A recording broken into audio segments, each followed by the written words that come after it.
All right, good morning, everybody, and welcome to week number 11. That is right, week number 11 of your 7314 class, which is your reference class. As always, I'm your professor, Dr. Jace K. Alston. And this week, what we will do is a very quick state of the course update. And then once we do that state of the course update, I am going to give you a little intro of a resource called Learning Express Library. All right, so let's first get into that state of the course update. There's really not a lot. The state of the course update is going to be very, very quick tonight. Basically, what you all need to know is that next week we will have a sync session next week. It'll be our final sync session of the semester, and it'll be from 7 to 8:30 p.m. And we are going to have Dustin Koopman from the Mid-Continent Public Library System coming in to talk to us about de-escalation when you have patrons who are difficult. And let me, for those of you who don't work in libraries and have not worked in libraries, please know that yes, patrons get irate at the library, maybe not to the extent of, let's say, retail, but it happens, and it happens quite a bit. And I would also say it happens a whole lot in public libraries, particularly when you're in a public library that does deal with, how do I say this, difficult populations. I don't know how else to say it, and I'm going to leave that vague, actually, because it's not one particular race or one particular income level or one particular city or anything like that, but some public libraries serve a lot more quote-unquote difficult patrons than other public libraries, and that's just what it is. Those are facts. I've got experience as both a public and an academic librarian, and I will say that one thing that differentiates public and academic libraries for me is that when you're dealing with academic libraries, a lot of times the students have something to lose. At the public library, a lot of people don't have anything to lose. And so you have to be careful with your pushback a lot of times with public library patrons. But academic library patrons, for the most part, did not scare or worry me. But anyway, having said that, yes, again, we will have our final sync session next week. There will be no check-in video next week because of that. Other things, I did send out a note that you all needed to go ahead and do your discussion board prompt that was due on Monday, and it looks like everybody did, or almost everybody did, so that's going to be fine. But I was a little worried there, but it looks like you all got it in before the due time, and that is what I needed you to do. Don't forget that your LibGuides are going to be due on, I believe, actually, let's just scroll down and look. Yeah, so your LibGuide is going to be due on the 16th. So you've got almost 2 weeks. So you've got almost 2 weeks left to do that. Yeah, just keep plugging away at them. Hopefully you got some insight with the materials that I posted before spring break.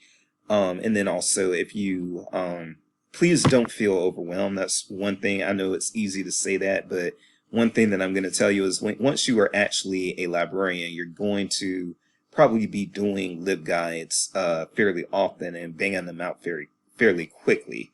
So I don't want you all to get too caught up in the whole, oh man, this is such a big thing. It's going to be just a normal part of the job once you get in. So, you can't let this be something that you approach with a whole lot of apprehension. But you might have a boss who only gives you like 3 or 4 days to put a LibGuide together based on the library's needs. And so please know, I'm giving you all more than that. I'm giving you all almost a month. So since I created logins and everything. Some of you have had login problems. I am, or have had other questions. I'm trying to get to that. Please know that Dr. Jace has a lot going on too. I won't get into my personal life, but as far as professional life, I will say, I just did a presentation. I just turned in a journal article draft on Monday morning.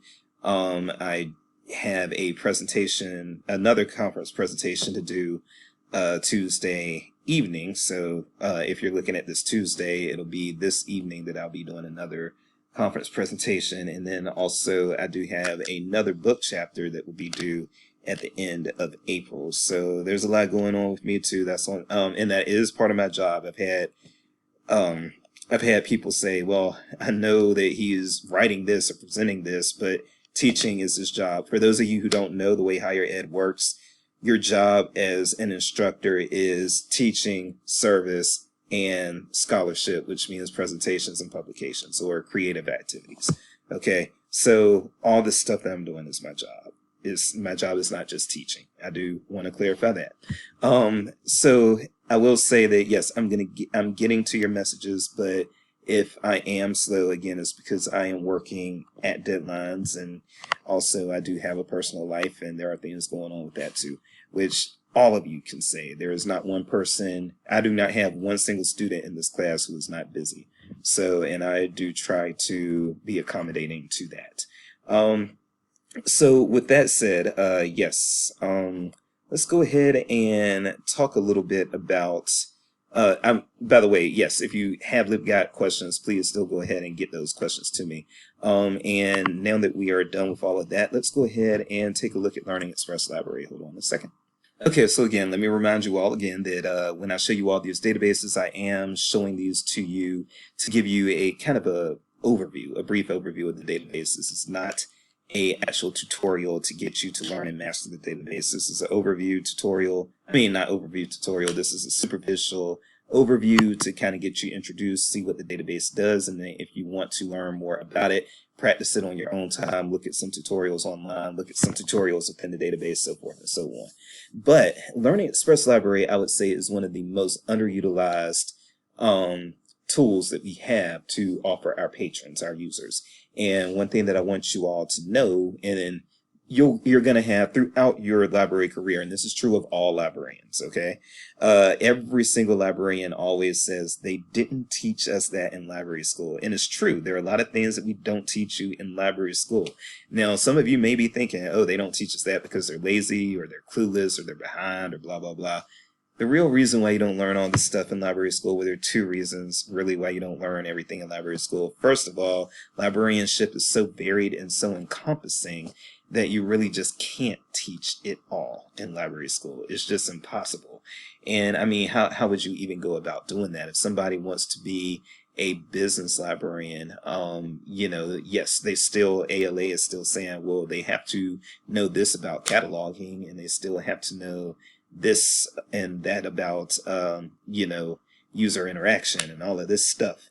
And so it gets to be very, very complicated. And people do so many things and have so many niche jobs within this field that, yes, it's impossible to teach everybody everything. And then also, just to be clear, again, your librarianship is going to be different no matter where you work. So again, I've worked at a community college library, a Research One college library, a teaching institution college library, a public library, and I'm missing something somewhere. But anyway, I say all that to say all of those experiences were varied, and there was no way to actually teach reference because from a grad school class, because what I was expected to know from my R1 was different from what I was expected to know from my community college. What I was expected to know from my comprehensive 4-year institution was different from what I needed to know for my public library, and so on. Okay, so it's varied. These experiences get varied. But one thing that they don't teach you in library school, but that I will teach you now, is that one thing that we have a very hard time keeping in our public libraries and even in some of our academic libraries are test books. So books that teach like SAT prep or AP test prep or GRE prep. These sorts of things, it's very hard to keep that because people do not bring that stuff back. And that's why Learning Express Library is important, because this fills that gap. So let me show you what Learning Express Library does and what most people use it for, but some other things that it can be used for. So the thing that Learning Express Library is the most used for is indeed the college admissions test preparation. So if you have somebody before you and they're like, hey, I want to prepare for my SAT, and you don't have your SAT test books, tell them about Learning Express Library, because this is what you can find. Learning Express Library has resources, tutorials for the math test, the reading test, and the writing test, which I'm so old that there actually wasn't a writing test on the SAT when I took it. It was just reading. Back in the day, it was just reading and math. And the most you could get on the SAT was a 1600 when I was in high school. Things have changed. You also have practice tests, and you can have ebooks and that sort of thing. Same with I mean, there are going to be different resources, but you also have these offerings for the ACT.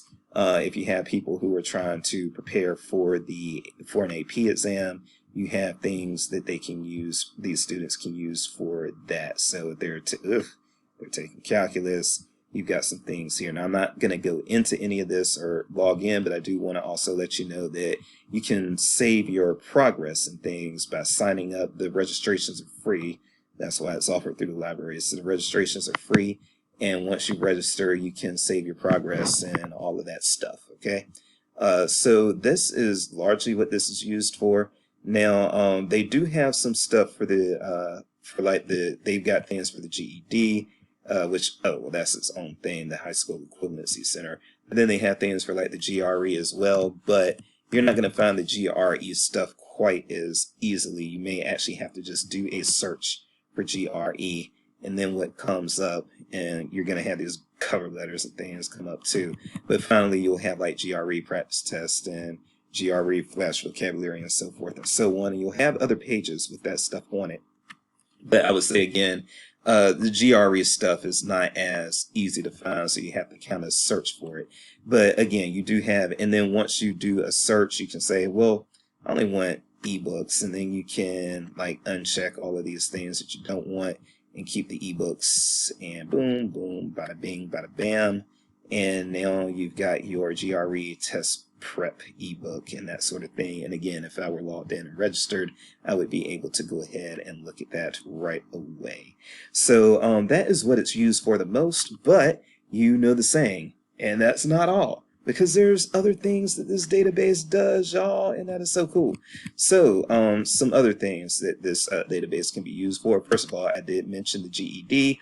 Again, the GED has its own little section here, but this is GED prep. And when I was in the public library, a lot of my patrons, because I was in an inner city public library in Winston-Salem, North Carolina, a lot of my patrons were poor people, or they were ex-cons, single mothers, but a lot of high school dropouts. And so this was something that I could refer those people to, the GED Equivalent Center, and they could build their skills that way. Now, you do have things that are also for people in K-12. So let's say that you have, those are educator resources. And these can be used. So these are things that teachers are probably actually going to be using versus the students themselves. But you can access, like if you're a middle school teacher, you have these things that you can use to kind of help with your, help teach your students so they're getting a little better and everything with their skills. And this is for high school students. So if you have high school students, there are a variety of things that they can actually take these various look at ebooks or various skills improvements for like tutorials and things like that. In this case, I'm in science, so they got biology and chemistry. I don't see physics, but they do have earth science, which I had to learn. That was my 9th grade, was earth science. And then you have the other, math is, of course, going to be your big one. So you've got the tutorials, practices, and everything. English is probably going to be your second thing that's huge, huge, huge. And then you've got, like, social studies also that's not going to be as in-depth, in technology, certainly not as in-depth. But math and English are what really, the things that are really driving people. College students, you have stuff for them as well. These are things that can be reinforcements for undergraduate success. And again, so you've got your math, you've got your English, your reading, and so forth and so on. So all of that is in there. And if you want to create an account so that you can actually take a look at all that stuff, you are more than welcome to. This is also very important. So career preparation you can actually do practice tests and look for it, because these are also things that, like the nursing test books and the teaching test books and all of that stuff. Those things also don't come to the library back to the library a lot of times when they get checked out. So again, this supplements that. So you can go to prepare for nursing exams, and you've got all of these various things here that can help prepare your nursing students for their nursing exams and that sort of thing. And you've got this for a lot of things. Electrician is one of the most dangerous jobs in the country. So yes, electrician, that's a big one. Well, and I say in the country, I mean the United States, and I apologize because we do actually have a student who is not residing in the United States, and I didn't mean to be uninclusive of you. But you've got these things here. So the career preparation things, my brother's a truck driver. He probably could have used that other one that, well, no, he didn't really need that. He was fine. But still, so you have that. And then also, and we'll wrap this up soon. I'm going through this kind of quickly because, again, I got other things going on, and I apologize for that. But again, if you want to learn more about this resource, you can definitely review it on your own time. And it actually might be good that I am going through this kind of quickly because I'm not doing as much rambling as I probably do normally. Computer skills is a big one. Now, when you have people who are just getting started with the internet, with computers, software tools, that sort of thing. These things are for beginners to computers in general, okay? And again, there's stuff. So using Windows, getting to know your computer hardware and connections, setting up printers and that sort of thing, getting started with the internet, that sort of thing.